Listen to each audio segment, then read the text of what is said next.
جناب speaker, party کی طرف سے جو بھی ہدایات آئی، اپنے لیڈر اپنے قائد کی طرف سے جو بھی ہدایات آئی، انشاءاللہ تعالی جیسے پہلے فرنٹ پر لیڈ کیا تھا اب بھی فرنٹ پہ لیڈ کروں گا انشاءاللہ تعالی۔ جناب اسپیکر، کچھ دنوں سے یہ چل رہا ہے کہ میرے لیڈر میرے قائد جناب عمران خان صاحب کو without any consultation with their family and his party اس کی جیل کو شفٹ کیا جا رہا ہے۔ میں آج یہاں سے اعلان کرتا ہوں، وارن کرتا ہوں کہ اگر عمران خان صاحب کو اس کی فیملی کے کنسلٹیشن کے بغیر، اس کے پولیٹیکل پارٹی کے کنسلٹیشن کے بغیر کسی نے ادھر سے ادھر بھی کیا، پورا پاکستان جام کریں گے انشاءاللہ تعالی۔ جناب اسپیکر، میرا لیڈر میرا قائد جناب عمران خان صاحب جب اس ملک کا وزیر اعظم تھا، خیبر پختونخوا نے صرف ان 3 سالوں میں امن دیکھا تھا، پاکستان نے صرف ان 3 سالوں میں امن، ترقی اور خوشحالی دیکھی تھی،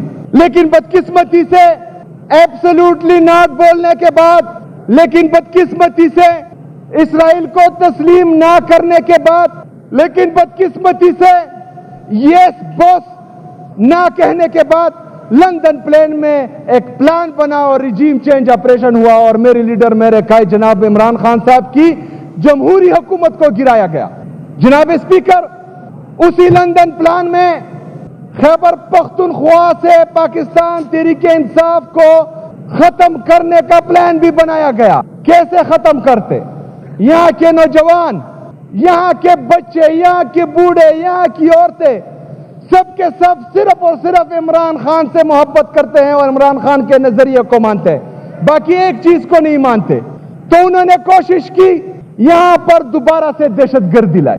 ہم نے خیبر سے لے کر باجاواڑ وزیرستان تک، تورغر بٹگرام کوہستان تک، دیائی خان ٹانگ تک، چترال تک، بنیر، شانگلہ، ان سب جگہوں پر امن پاسون کیے اور اس قوم کو بتایا، جو امپورٹڈ گورنمنٹ آئی تھی اس کو بتایا کہ ایک دفعہ پھر جو آپ خیبر پختونخوا میں دہشت گردی لا رہے ہیں، دہشت گرد لا رہے ہیں، تو آپ ایک دفعہ پھر پختونوں کے سر کا سودا کر رہے ہیں۔ جناب اسپیکر صاحب، اس وقت کے D G I S P R اور رانا ثناء اللہ، اس نے مراد سعید پر الزامات لگائے کہ یہ بندہ جھوٹ بول رہا ہے، ایسا کچھ نہیں ہے، کوئی نہیں آ رہا۔ لیکن جب لوگوں نے مزاحمت شروع کی، وہ نکلے، جلسے جلوس شروع کیے، تو کچھ لوگ تو بھاگ گئے، چلے گئے، یا ان کو جو ہے نکالا گیا، لیکن کچھ لوگ یہاں رہے۔ جب ہم یہ سوال کرتے ہیں کہ ہم اس وقت چیخ رہے تھے، چلا رہے تھے کہ یہاں پر ایک دفعہ پھر دہشت گردی آ رہی ہے، دہشت گرد آ رہے ہیں، تو آپ لوگ الزام لگا رہے تھے کہ یہ جھوٹ بول رہے ہیں۔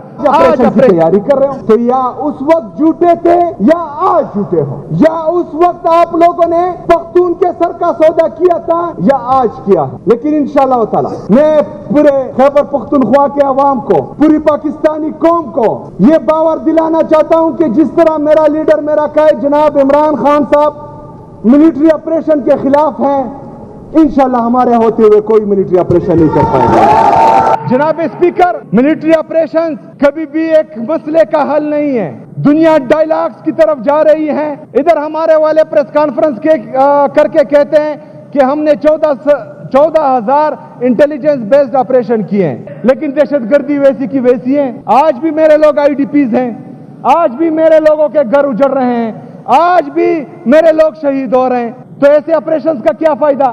انٹیلیجنس بیسڈ آپریشن کے علاوہ 20 سے زائد جو ہیں یہ ملٹری آپریشن بھی کر چکے ہیں، ابھی بھی کہتے ہیں دہشت گردی ہے۔ تو اگر دہشت گردی آج بھی ہے اتنے آپریشنز کے بعد، تو اس کا مطلب ہے کہ ملٹری آپریشن کسی چیز کا حل ہی نہیں ہے۔ یہ بات 2004 میں میرا لیڈر میرا قائد جناب عمران خان صاحب کہتا تھا۔ اس کا حل کیا ہے؟ حل بھی بتا دیتے ہیں۔ جناب اسپیکر، انہوں نے ہمیشہ تمام فیصلے بند کمروں میں کیے ہیں، انہوں نے ہمیشہ فیصلے اپنی ذات کے لیے کیے ہیں، انہوں نے ہمیشہ فیصلے اپنے لیے اور اپنے بچوں کے لیے کیے ہیں۔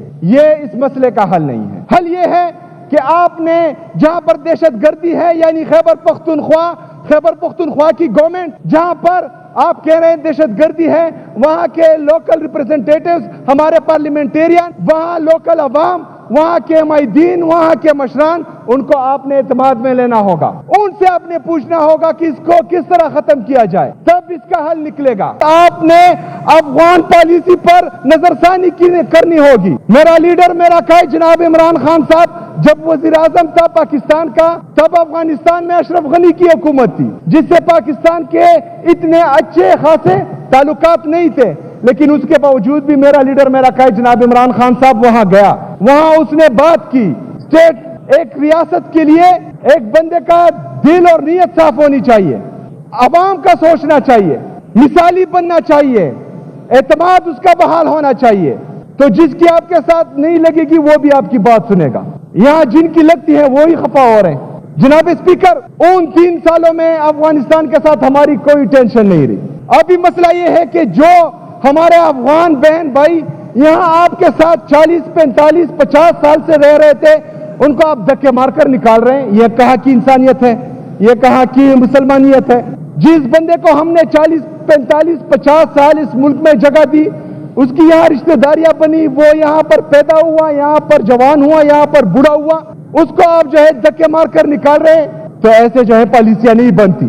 ادھر حکومت خیبر پختونخوا، ہم علی امین بھائی کا جو وزیر اعلیٰ تھے اس وقت ان کا شکریہ ادا کرتے ہیں، انہوں نے ان کو یہاں سنبھالا، جگہ دی، ان کے لیے کھانے کا بندوبست کیا، ان کو آن کیا، ان کو عزت دی۔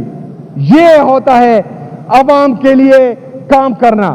یہاں پر جو ہے وہاں پر اٹیکس ہونے کی تیاری کر رہے ہیں۔ میں مرکزی حکومت کو اور ہماری جو ملٹری اسٹیبلشمنٹ ہے ان سے یہ ریکویسٹ کرتا ہوں کہ برائے مہربانی آپ افغانستان کی پالیسی پر نظر ثانی کریں، وہاں کے لیے جو بھی پالیسی بنائیں، حکومت خیبر پختونخوا کو، یہاں کی عوام کو، یہاں کے لوکل ریپرزنٹیٹیوز کو، یہاں کے قبائلی مشران کو آپ اعتماد میں لیں۔ انشاءاللہ تعالی اس سے مثبت جواب آئے گا۔ ملٹری آپریشن کے علاوہ جو ڈرون اٹیک سے، مارٹر گولوں سے اور جیٹ بمبارمنٹ سے ہمارے معصوم لوگ شہید ہو رہے ہیں، اس پر بھی پوری قوم رنجیدہ بھی ہے، غمزدہ بھی ہے اور تشویش میں بھی ہے۔ اس کے لیے جس طرح میں نے پہلی تقریر میں کہا تھا کہ ایک واضح پالیسی لائیں گے کہ کوئی بھی بندہ آئین اور قانون سے مبرا نہ ہو، اس کو یہ استثناء حاصل نہ ہو کہ وہ ڈرون اٹیک کرتا ہے یا بمبارمنٹ کرتا ہے، اس سے کولیٹرل ڈیمیج ہوتا ہے، اور جب لوگ احتجاج کرتے ہیں آپ کے سامنے تو آپ سامنے سے فائر کرتے ہیں، لوگوں کو شہید کرتے ہیں اور اوپر سے پھر کہتے ہیں کہ خوارج نے فائرنگ کی۔ تو ایسے لوگوں کو ہم نے قانون کے کٹہرے میں لانا ہوگا، کیونکہ اس طرح سے یہ ظالم بن رہے ہیں۔ 5 بندوں پر ہم کچھ کہتے نہیں ہیں تو یہ 21 مارتے ہیں، آج 21 ہیں، کل 50 ہوں گے، کل 50 ہوں گے، پھر 100 ہوں گے۔